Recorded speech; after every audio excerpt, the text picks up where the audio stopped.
Hello and welcome to this video. My name is Hannah and I love stories. Today I'm going to be recommending to you historical fantasy books because I love fantasy books and one of my favorite fantasy subgenres is historical fantasy. So there you go. We're going to talk about some books now. I've grouped these into a couple of different categories. Our first category is books that lean more into the magic, that feel more whimsical, maybe a little bit more light.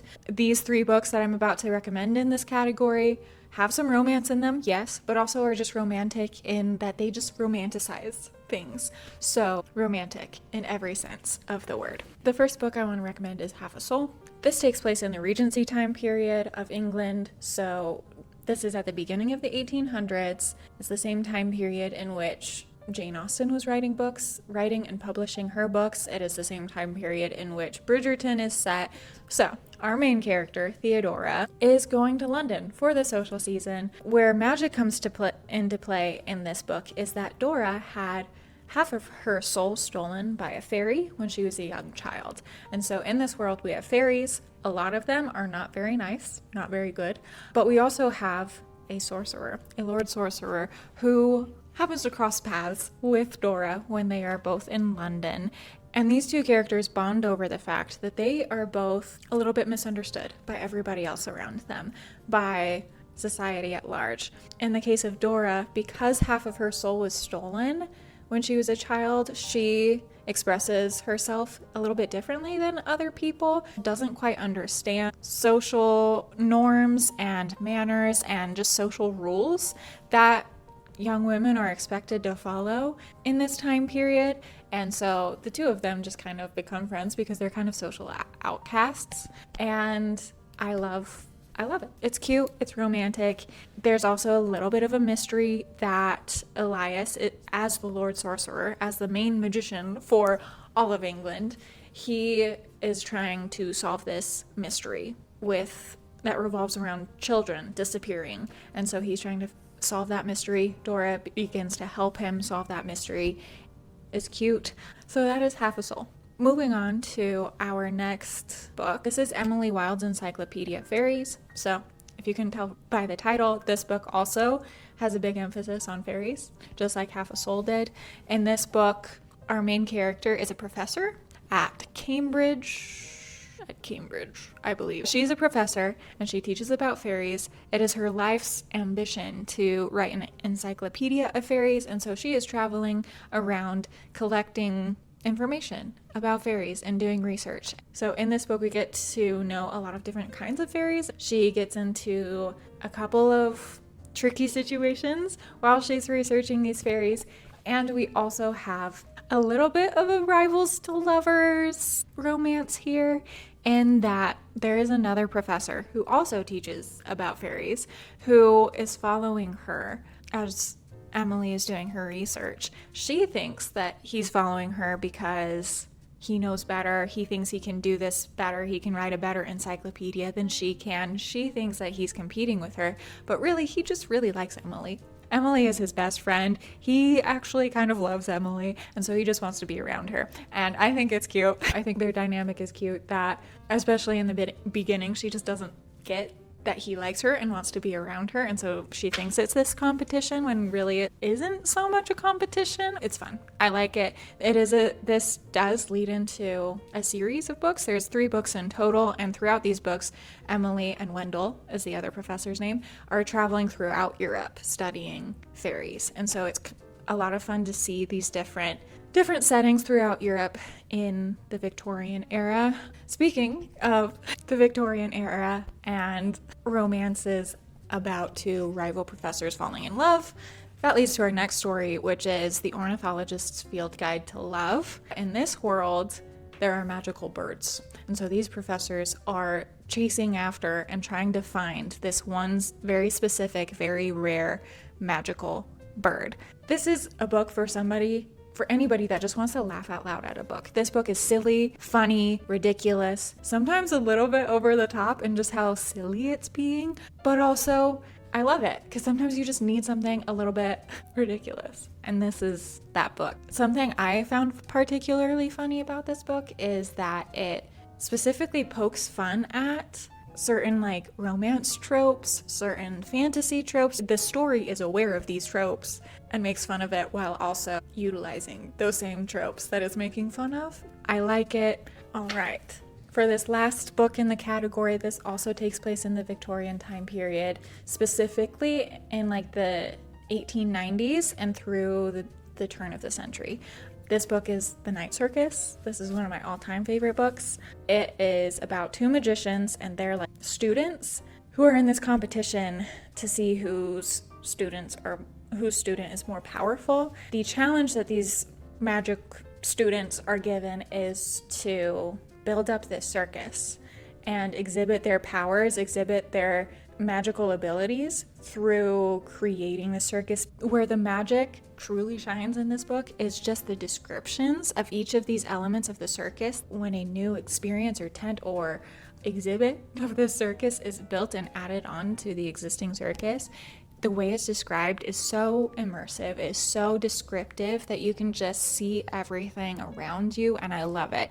I love it. I love it, I love it, I love it, I love it, I love it. And because this is a circus, it's also traveling. Throughout the story, throughout the book, you're also introduced to characters from around the world who join the circus, who follow the circus as fans of the circus. It makes the story feel grand. It makes the story feel bigger than feel more than just like a story, because you have characters from all over. You also have this magic that is just like so deeply immersive, and it's just great, and I love it a lot, and you should read it. There is also a romance involved in this book as well. Moving on to our next category of books. These are books where the historical setting and time period are a really significant part of the story, are very central to the story, as well as the magic. The first book I want to mention in this category is Jonathan Strange and Mr. Norrell. This book is kind of similar to The Night Circus in that we have two different magicians.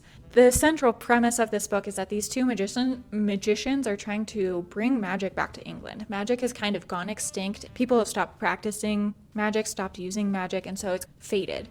But these two men are trying to bring magic back. They're trying to resurrect magic in England.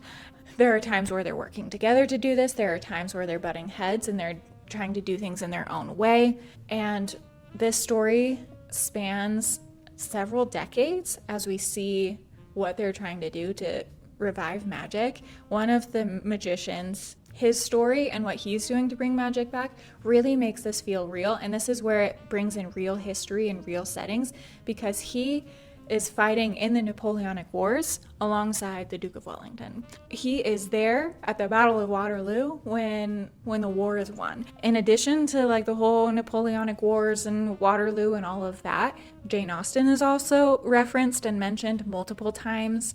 After he fights in the war, he goes on a tour of Europe and happens to cross paths with Mary and Percy Shelley and Lord Byron, and just seeing these influential historical figures that I have learned of throughout my life in this book just made it feel real.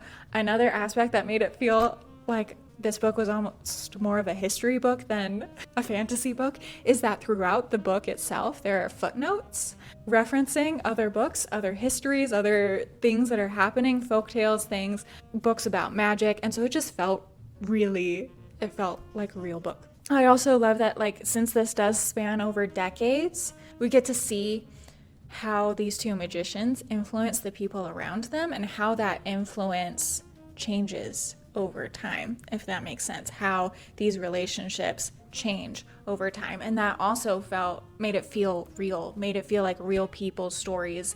So, as Jonathan Strange and Mr. Norrell, I really liked it, if you can tell. For the next book, we are leaving England for the first time and we are going to Spain. This book is The Familiar, and it takes place in Spain during the Spanish Inquisition, which is a time period in which if you didn't believe in the Catholic Church, you either had to get out of Spain or you were going to be killed by the Catholic Church. So, not a great time period, not great things happening, especially for our main character, Lucia, who is a maid and who also happens to be Jewish. Because of her position as a maid, she doesn't have the means to just get out of Spain, but she also doesn't want to die. And so she's kind of caught in this like tricky position until she's given an opportunity that might save her. And that is one day her mistress, the woman she works for, discovers that Lucia is doing magic. Just small little bits of magic to make her day easier, make her job easier. And her mistress then decides to make an act of it, you know? She decides to invite all of her friends over and show Lucy's powers off and be like, look, my maid can do magic. And as this is happening, as Lucy is getting shown off to all of her mistress's friends, the king has an advisor that the king is not very happy with. And so this advisor decides to start this contest to find the most powerful magician or witch that he can find so that he can get in the king's good graces again. So she willingly goes and competes in this contest because she's thinking, if I can work for the crown, if I can become a part of the court through this contest, then I will be safe. I won't get caught. I won't get found out, or at the very least I can get some money and then get myself out of here. That's the setting for this book.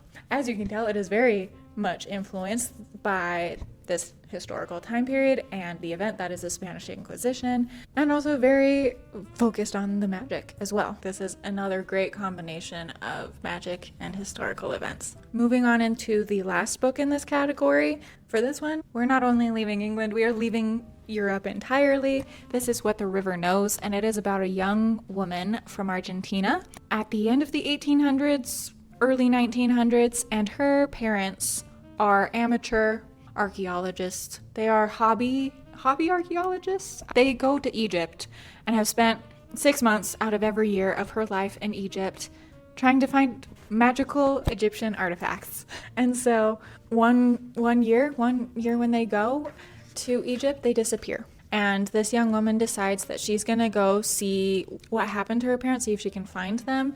Because of the setting, it feels very much like The Mummy, very much like Indiana Jones. An element of this book that makes it feel even more like Indiana Jones. Our main character, Inez, falls in love with this rough around the edges, grumpy archaeologist guy that is very Indiana Jones coded, like very much Indiana Jones, but the 20-year-old version of Indiana Jones. If you've ever been interested in like Egyptian, like ancient Egypt, I think you would really like this book.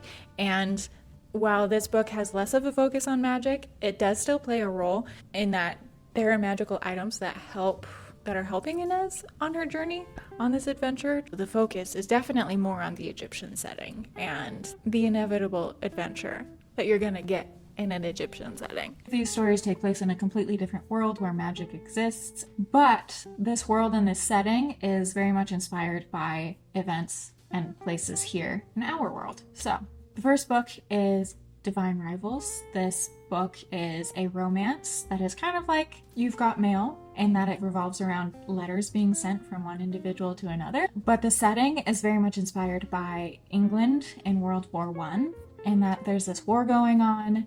The way the war is being fought is very similar to World War I. So if you've ever wanted to read a romance that is like You've Got Mail, but set in World War I, and the way that these letters are being delivered between these two people is through magical typewriters, Divine Rivals is the book for you. Book number 2 is Six of Crows. This book is a YA fantasy based around a heist. There's this gang of teenagers and young adults who have to perform this heist to go retrieve something from within a fortress in an enemy country and bring it back to their own country. That is the premise. This setting is based off of the Dutch Republic. The Dutch Republic refers to a time period in the Netherlands during the 1700s where they were just a very central figure for trade within Europe. That inspires the setting of Six of Crows. There is also a different historical inspiration for like the gang environment, and that is New York and Chicago, cities like that in the early 1900s here in America. My last recommendation is A Study in Drowning. This is a little bit of a dark academia fantasy, historical fantasy. This is about a young woman, a university student who wins this contest, the chance to redesign the home of her favorite author. So she goes out to the coast where this author lives. She's an architecture student. The time period of this book is very much inspired by the 1940s and 1950s. So there's kind of like a post-war World War II feel to the like technology that's available, and the setting, the place that this is set in is on the coast, but it's a very like rocky cold, dangerous coast, and it's been compared to Wales. The fantasy is very much inspired by folklore, and so that is also very kind of British, Isles, Welsh coast inspired.